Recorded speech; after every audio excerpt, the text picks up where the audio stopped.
Alright, let's get started. Okay. Hi everyone! I am Chanel J. Wilson. Jameilla. Oh, sorry. Hello, I'm Jameilla. And this is Nathan. Stand up. And we have Nathan here as our special guest. He's like our co-host, so to speak. He's sitting on his little chair here. And so this is going to be our weekly podcast. Every week we're going to do 2 podcasts on this channel where we discuss topics and discuss various things that that we find interest. We have so many moments together.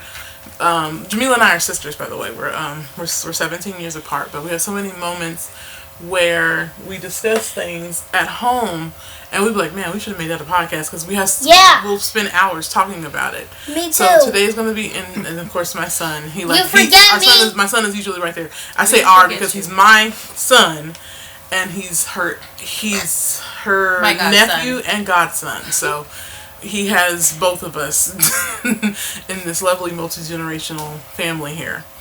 Okay, so we're going to get started with episode 1. I'm going to open up with a fortune cookie quote.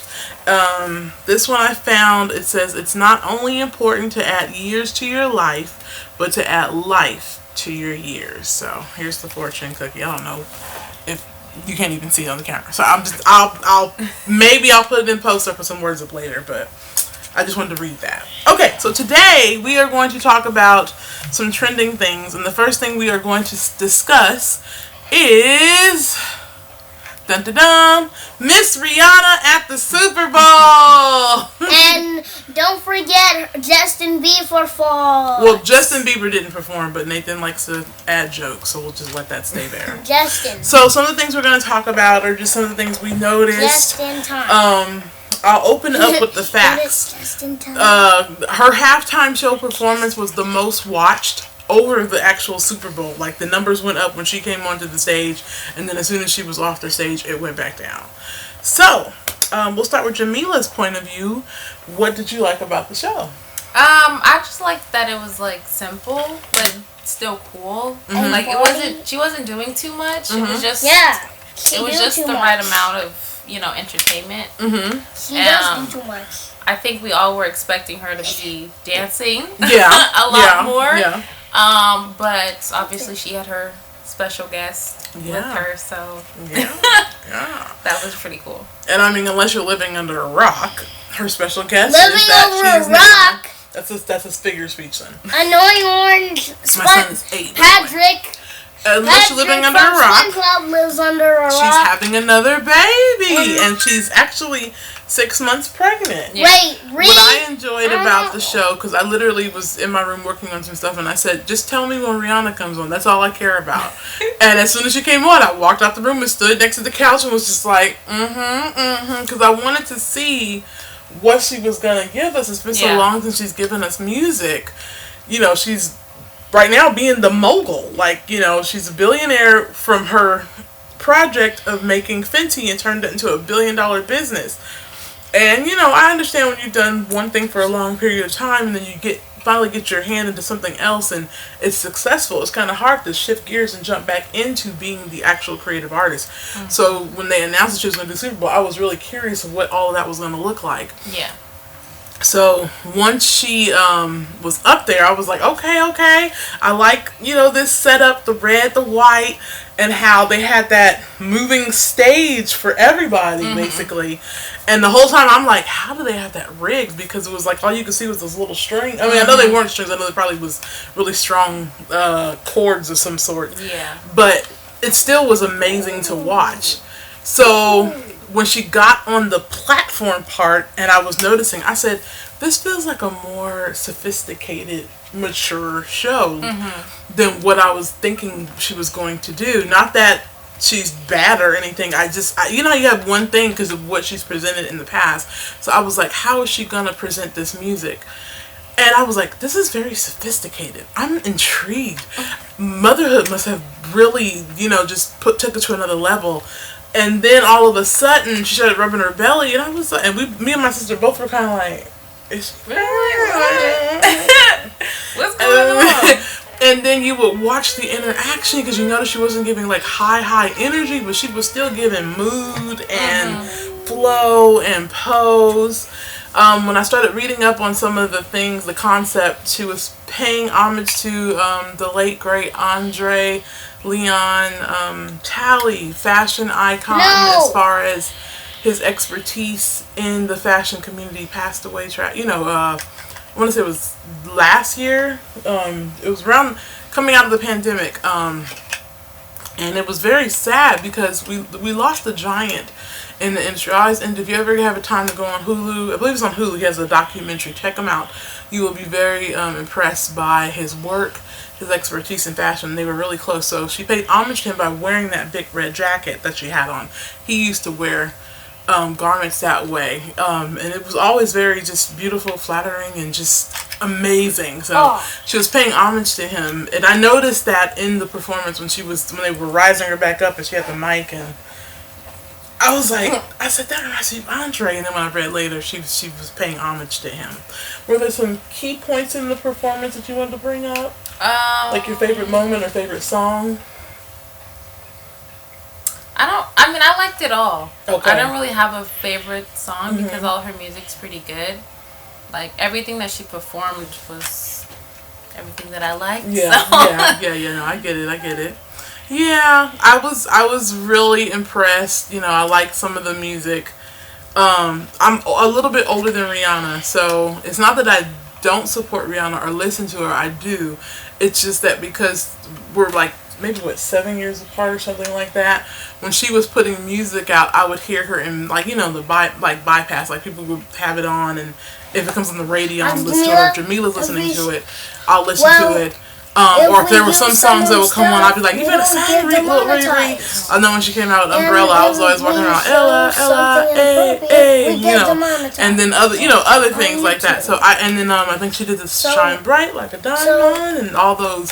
So I was really impressed. I enjoy musicians. I enjoy watching performances. I have been a performer. I've been performing since I was 3 years old. So to watch any kind of performance like that for me, it's just like, okay, I gotta watch this master at work, because that's what it is, a craft. And so they're mastering their craft, of hours and hours of rehearsal, and then they get up on that stage and then, do the darn thing.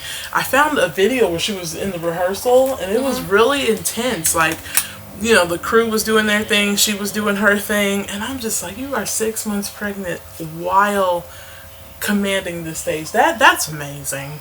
Because I know, see that. Yeah, I'll find it. It was on Instagram, so I'll definitely locate it and find it. Okay, we're gonna move on to our next topic. Our next topic this weekend, Jameilla and I, sometimes we'll check in and watch Netflix at the same time and start talking about it. So we actually watched. Oh, sorry about that. We watched two things. The first thing we got into was Pamela Anderson's Netflix special. I really liked it. Yeah, she's really cool. Yeah. And I think that some people may think she's stuck up and like, oh, I'm all that. Yeah. She's really humble. Yeah, very humble. It was one of those, when I say intimate, it was one of those like intimate stories of, getting to know who I am and what you witnessed in the past kind of thing. It's interesting for both of us watching it generationally, because when her and I'm thinking of when she was married to Tommy Lee and some of the things that happened with the videos and things like that, when that height happened, I was in my, I want to say, I think I was coming out of high school. Jameilla was literally being born when all that was going on. So as we were watching things, I would kind of catch Jameilla up on some stuff, like, when they were showing the stuff in the early 90s. But then when it got to 97, the year she was born, I was like, okay, so this moment happened the year you were born. I remember because I was feeding you while we were watching something on E. And she was like, what? And for me, because they were a part of pop culture during my coming of age years, it was really a moment watching her in this moment shed light on what we were witnessing back then. And one thing me and Jameilla were talking about is like social media wasn't really big then. You know, the internet was out, but it was not what it is today. Like, it was a part of our lives, but it was not a part of our lives like it is right now. And what happened with them, you know, when they were violated, when somebody stole their tapes and then put it out like that. You know, now when we hear people having, you know, a tape like that, it's a part of their business plan to become bigger.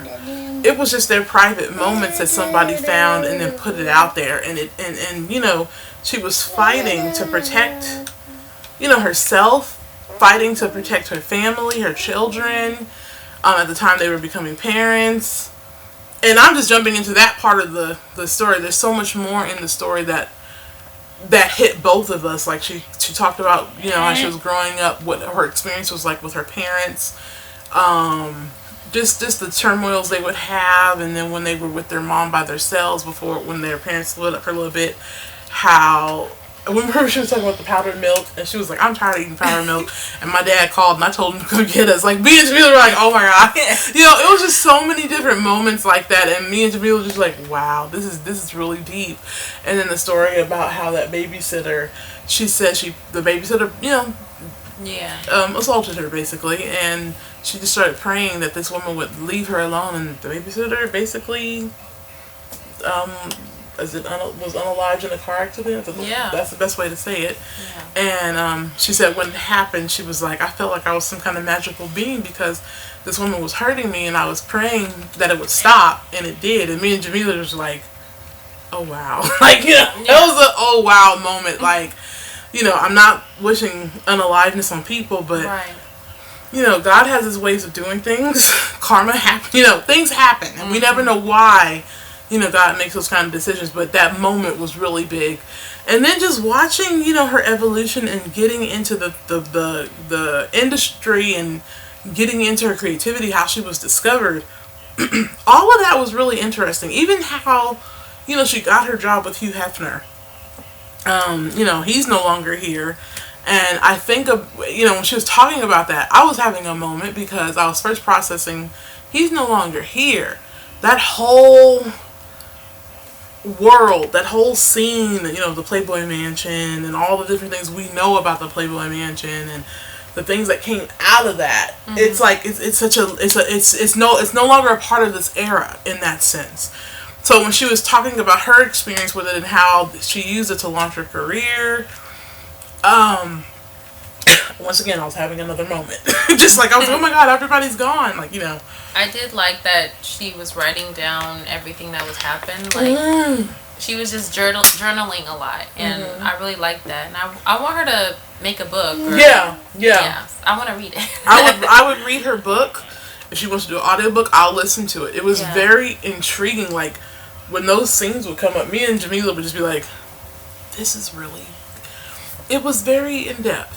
And I appreciate her deciding to do this because it put humanity back into who she is versus, you know, everybody's looking at her like a bombshell or looking at her from the place of, you know, oh, she's just this vixen, you know, or she has no brains.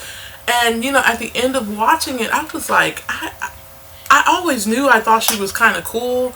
I knew there was more to her than what we were seeing. And in this moment, I felt like it was like she finally got her time to tell the world, look, I'm a human being. I'm not a ditzy, you know, person. I don't want to just be like ditzy blonde, but I'm not that stereotype that you're trying to make me or pin me into. Even the part, you know what really got me? Was the ending when her and her sons were talking. And she had that moment where she was like, okay, I know we're watching this moment and enjoying it because it's a moment between me, you, and your dad. And she goes, what frustrates me is that I never found that companion. I never got that love. And what bothers me is that I know I had some of that with your dad. And I did love him and still do love him. We just can't be together. And that hurts. And I understood. I got that. In that moment, I knew exactly. It was almost like she was explaining. When I say some of my experience, not all the way in detail, but I understood what she meant. Like, I was like, two things could be right at the same time in that sense. And even when she shared why they broke up, it was like, oh my God, my heart. I remember we knew some of what went down, but we didn't get. It's like we got some of the story, but not all of the story. And then we saw some of the chaos from it. And then now they're trying to make this, new series. And even when I saw some bits and pieces of the clips of the series, I was like, I feel like this is a cheap imitation of who these people really are. And I feel like you guys are just trying to capitalize one more time on the phenomena of what these two people were back then and how we're more desensitized. So back then, whatever was going on felt like, oh my God, it's shocking on. Now if you see it, you'd be like, somebody just did that. It's not a big deal. So that was my thing. Anything else you wanted to bring up about it, or? I did like how she was bare when she did her, interviews and stuff. Like, she was like, you're just getting me. Yeah. That was cool. Yeah. That was a flex. Okay. She was like, I don't care. This is who I am. I just dyed my hair. You gonna get my freckles. And it was like, you got to put humanity on it, And I think we lose that a lot. We lose that. Yeah. So, I guess that's all the key things I wanted to talk about. Is there anything else you want to bring up, or you want to move to the next topic? Okay. So, the next topic is... Let me see if I can see, because I can't even see from here. Yell me. What is that? That's Pam. Oh, wait. Did I forget it? Oh, Chanel. Okay, well, I had a picture of it, but I forgot to add it in here. Pam. Yeah, no. Chanel forgot to put the picture in, but we can still talk about it. Gunther's Millions. Gunther's Millions is I think it was like 5 parts or 4-part series on Netflix. It was a hot mess. Oh God, I don't even know where to begin. Okay, I'm gonna let you start it, and then first of all, it's a dog. It's a dog that has all of this money, and these people who are trying to continue on his legacy, I guess, or breeding him. Yeah. Gunther 1, Gunther 2, Gunther 3. We on Gunther 6. He was like, this is actually Gunther 6. And I'm just like, for a dog? For a dog. Gunther. I was like, okay. What made me click it, somebody said something on Twitter. And I was like, what is this all about? And you get that first, just 5 minutes of a documentary, and once that shoe drops, you're like, I know I didn't just like there's films I had to pause and be like, help me. Okay, so if you haven't seen it, that's my son. If you haven't seen Gunther's Millions, the premise of the story overall is that there was this countess or baroness, I'm probably getting it wrong, and she only had one child who was 26. Her husband already died, so she was worth millions and millions of dollars. And they're saying that she had this dog that belonged to her son, and when her son unalived himself through depression, she put all of her love into that dog because it was his dog. And when she died, she left all of her money to him, which was hundreds of millions of dollars. Like, so much money that it would never run out. And the stipulation was she had friends of the family who would be the caretakers of that dog. And when that dog's life ended, they would just keep breeding him and have several breeds available so that when one Gunther died, the next Gunther would rise up and they would be Gunther the second, and so forth. This has been going on since, I want to say, was it the 70s? 70s or 80s. I could be getting the years wrong. But we're now at 2023 and we're at Gunther 6. Gunther, one of the Gunthers, bought Madonna's house for like, I want to say it was $5 million or $7 million.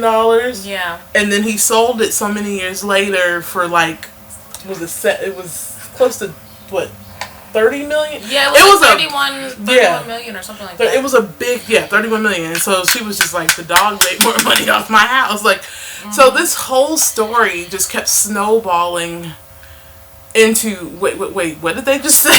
Moments. Like, first there's this story. Then the main guy, and I can't think of his name right now, saved my life. But the son of the family and his mom, it basically, I'm saying allegedly because they're sharing their story on Netflix. And every time they would get to the topic of what's really going on here, they would stop in the middle. They would be like, they would ask the interviewer, like, oh, can I say that? Or, you know, they would be confused. Like, you're not confused. You know what happened. You know what you're doing. Don't sit here and... Don't be lying. Don't be lying. Y'all lying on TV. You hiding something. And you like, how far can I get away with saying this without going to jail? I wish we should have counted how many times they said that. Didn't it happen so many times? And it just got to the point where in the beginning we had so much sympathy for this countess and her son. And she loved her son so much that she, left this money to him. Mm-hmm. And then by episode 3, we find out this woman didn't even exist. When I say I want to throw something at that man, I said, y'all done got me in my emotions over a dog eating a steak out of a gold bowl. Come to find out, this you. And you want me to feel sorry for you because you're dealing with something. And I'm like, I can't even feel sorry for you yet. Mm-hmm. Because of all that you've done with this story and this allegedly washing money and all this kind of stuff. So if you have a day where you just want to go through a rabbit's hole, check out Gunther's Millions. Mm-hmm. I guarantee you are going to hear a story of a lot. You should have saw me and my sister. We would come out. Didn't they buy an island? Yeah, something because they said, we want him to be free. And, he looks so happy here. And I'm like, okay, you want to make sure your dogs are happy, of course. But you buying a whole island? You doing all this? Just doing too much. I think the part that got both of us was when they came up with, they had a dog song, but the other one was when they had the little NSYNC type band. The people were just there to live at the house. Oh, yeah. And they hired that man to train them how to sing. Yeah, isn't he like a model or something? He was something. Like, they were showing his whole resume. Like, the dancing he was doing, the singing. Mm-hmm. And so when he was trying to teach them, he was like, I had to teach people how to sing who didn't know how to sing. He's like, okay, let's just do la, la, la, la, la. And they were just... they just had like people just in the house just to play with the dog and take care of the dog and all that. I'm just like, hey, they got their money, but it was a lot going on. Help. It was a lot going on. So if you have time, check out Gunther's Millions. Yes, we did give you some spoilers, but trust me, what we just said is not. Still watch it. Still watching it is what's gonna make the shoe drop. Yeah. In a way where oh my goodness, I've never. Okay, the last thing we want to discuss are. Did I hit the button right? The Grammys! So the 2023 Grammys was not last Sunday, but the Sunday before. And I'm going to be honest, I stopped watching the Grammys like at least 7 years ago. And I was really excited about watching it because Beyonce was going to, possibly get some awards for Renaissance. We didn't know if she was performing. And so I was like, I want to watch this. I haven't watched in years. I haven't been excited to watch in years. And I want to see this. So we got to see a really beautiful presentation of some of the artists that did come out. Don't do it yet. There was some other stuff that came out where it was like, oh, okay, that's kind of interesting. So the key things that I just wanted to talk about the Grammys, I like that Beyonce broke history by she is now the most decorated artist with Grammys, with 32 Grammys. She beat out the composer. He had 31. So she got 4 Grammys. She was nominated for 9. Her speech was really beautiful. She arrived late. Some were saying because of traffic, so it was a big deal. And then a lot of people basically gave her flowers while she was there. Like Lizzo, and even in her speech, she shouted her out and just shared some things about how she blessed her throughout the years. I think the key thing that I wanted to talk about was her not winning album of the year. It went to Harry Styles, and everyone was kind of shocked, even when it happened, because everybody thought she was going to get it. And this has happened before with Adele got the award, and I think it was Lemonade that was up, and so everyone was like, "Oh, she's going to get it." This was a really big project. Nathan, you're going to get us demonetized. Please don't do that, okay? Okay, don't, because we're recording and this is going to go up. So don't do that, okay? Or go in there. You can go in the other room if you like. How are we gonna get a demonetized? Because it's going on our channel. Here, take it. Go So in there. turn it off, or you can find some headphones, but you can't have it on while we're recording. So the conversation overall is, was she snubbed? And I've been reading some commentary on it, because some are saying, okay, maybe yes. Like, I had to remind myself, I've been singing Harry Styles' song for a while. You know the one that's always on Instagram? Of course, today. And I just heard it today. I cannot think of it. Oh my God. I'm always singing this song. And the one time I want to sing it, now I can't think of it. Well, that particular song, he's really, really popular. And his music is good. So I understand why he won based on just, his numbers probably were a little bit different. Now, I don't know what all the deciding factors were for them to vote in the Recording Academy. There were some reports where some members said they didn't even want to listen to it. And so it's one of those catch-22s. When Lauryn Hill won that in '98, my cousin and I watched that, and it was a big moment, because we know certain people don't win that award. So when she won, we were like, oh my God, I cannot believe this happened. When Outkast won it, we were like, oh my God, I can't believe this happened. So for Beyonce to keep getting snubbed in that one category, it speaks volumes. So one person on the Academy was like, I didn't want to listen because I feel like she does everything. So that means you didn't. Did you vote properly? Did you listen properly? So it's a hard call to say that she was or wasn't snubbed, because I do like to look at things from an unbiased position and not just be like, oh, she was snubbed. But at the same time, I was like, this was a good album. In a long time, and I'm not a part of the Beehive. I'm not like a super Beyonce fan. I am a fan, but I'm not a super fan in the sense where she can do no wrong. I critique all artists, and I respect all artists when they do a good job and a good work. And I enjoy her work ethic. I enjoy her delivery. And I feel like every project she does, she's in competition with herself in that sense. Like, I'm in competition with myself. I compete business-wise this way or that way. And honestly, she's just getting better. Yeah. Over her whole career. Like, yeah. It's just like, what's next? Like, do you realize her career started the year you were born? She's been practicing before you were born, but they had their first record deal like at 95, 96, I want to say. And then 97 is when their debut album kind of came out, and they became really on the forefront. So that's technically like year one of years active. So your entire life has been her entire career. Wow.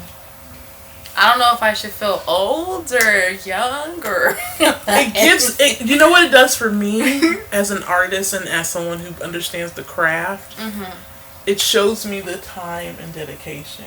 I think of who you were when you were a baby, who you were when you were 5, who you were in your teenage years to now, and how much beautiful evolution of time has taken place with that. And then I put that on her career, and then I look at, okay, wow, that's an artisan masterpiece, or an artisan repertoire, or art for art's sake kind of thing. So, isn't that cool? Yeah. I don't think I've ever thought of it like that. So that's interesting. Yeah. No. Yeah. I feel you. It's beautiful. The joke in it's not a joke. The thing in our house is, when I was younger and pursuing art and music, I used to keep this red binder. And in my binder, I used to always say, I want to be a part of a group, and then work that group, and then when I become a little bit older, branch into a solo career. and then do that. And I feel like Destiny's Child did my exact business plan at 13. I'm not saying they stole it. Of course they didn't. No, we all no, know no. each other. It's just like you manifested it and watched it come to pass. Yeah.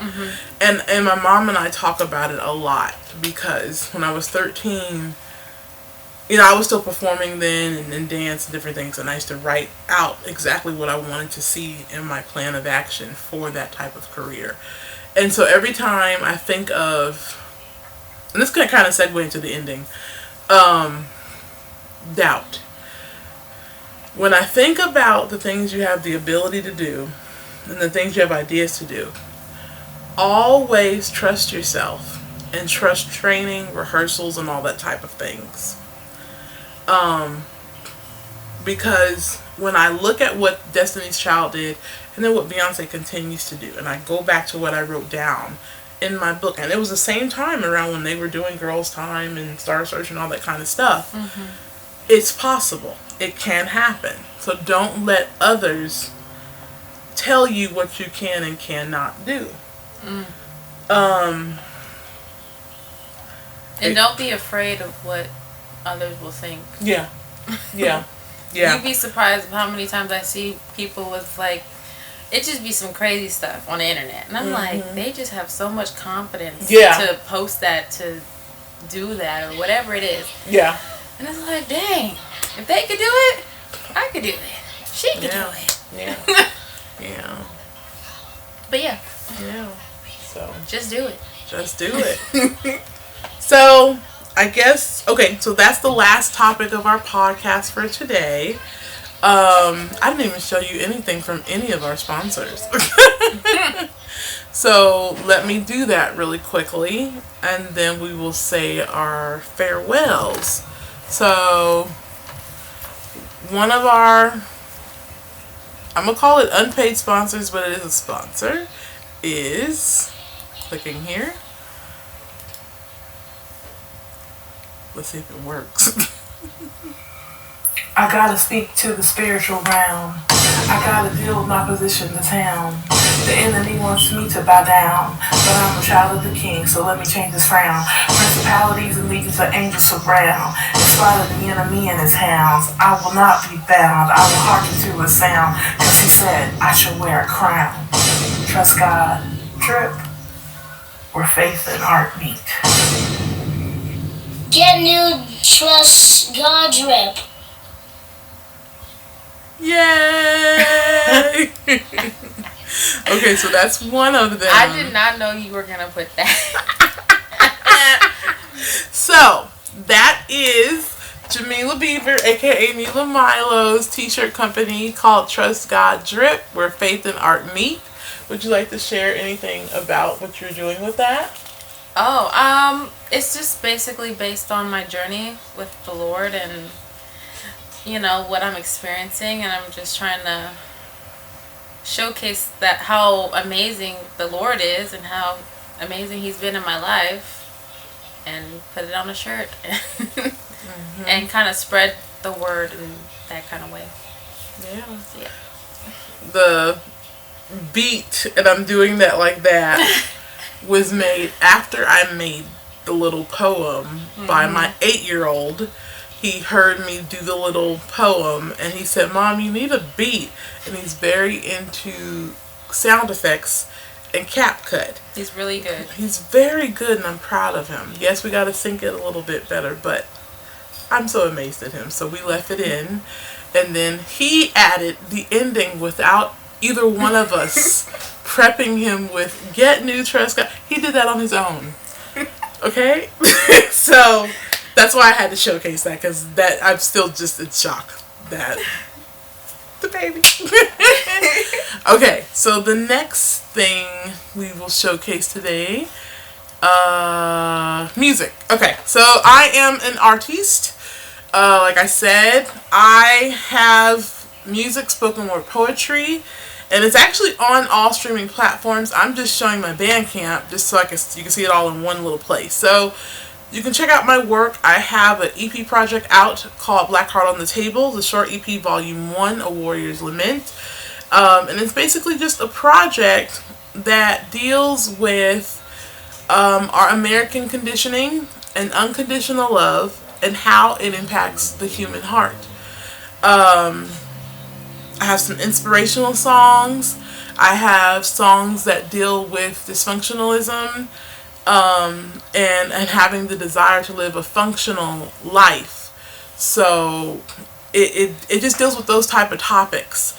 And it's a 3-part project. The plan at some point is to release volume 2 and 3. There are other installments coming. I work with, I do my writing. I usually get my first draft together, and then I work with the producer, Poetic Beats, Hank Poetic Beats Marshall, and he takes that and then he makes it more commercially viable and also where it sounds sonic, because his gifting is production. I'm a songwriter. So y'all don't want to hear my first draft. But I do give him a complete song when he gets it, and then he takes it to the next level every time. So check it out. It's great work. I think you will really enjoy it. It's on all streaming platforms, and it's or you can download it on Bandcamp or iTunes or something like that. Okay, the next thing we're going to talk about is... Did I put it there? No. Where did I put it? I had it all set out here. Now I can't find it. Okay, not there. I don't want to move that. Let me see. There should be one more screen up. Yep, right there. Our mom is a chef, and she wrote a holiday cookbook called Soulful Thanksgiving and Christmas Dishes. It is available on Amazon in both Kindle and paperback. And the reason why I'm bringing it up, I know the holidays are over, but I know Easter's coming up and other barbecue type days are coming up. And in the book, she basically has dishes, desserts, hors d'oeuvres, all kind of things that can be used in any setting. And say you're trying to plan some kind of event or plan something, and you need a menu, you need to put something together. That book will help springboard whatever you need to put together, where you can have a nice festive event and have some dishes or whatever. So check it out. It can work. I know Mom is planning on doing another cookbook for April. It's going to be exclusive smoked meats using her Louisiana grill. So if you're into cooking, grilling, check that book out. I think that was the last one. So thank you guys so much for watching. Did you want to say anything about the book? Mom's book? Get the book. Get it for your friends, your auntie, your dad, your uncle, your mama. Yeah. I'm not trying to cover for nobody's mom, but I'm just saying, get the book. You will not be disappointed, especially if cooking is either not your strong suit, or maybe it is, but you feel the pressure when it's time to do an event and you need something where it's going to be like, okay, I could do this. You can either run with her recipes, or you can, run with it and then add your own little thing to it if you want. But check it out. It's available. Okay, so that is our show for today. Yeah. For episode 2. So we will be back for another episode. The goal is to post twice a week. So today's Wednesday. So it looks like right now we'll aim for maybe posting on Wednesday, and then Friday or something like that. We'll figure out how we'll put it all together. Yeah. But we're aiming to post twice a week for you guys. Maybe Saturday. Saturday or something like that. Yeah. Okay. I mean, since we're both free fully. Okay. Yeah. So Wednesday and maybe Saturday, possibly. So we'll talk about it, and then we'll come up with what we're gonna do. So you guys have a good one. Be blessed, and we will be back for more.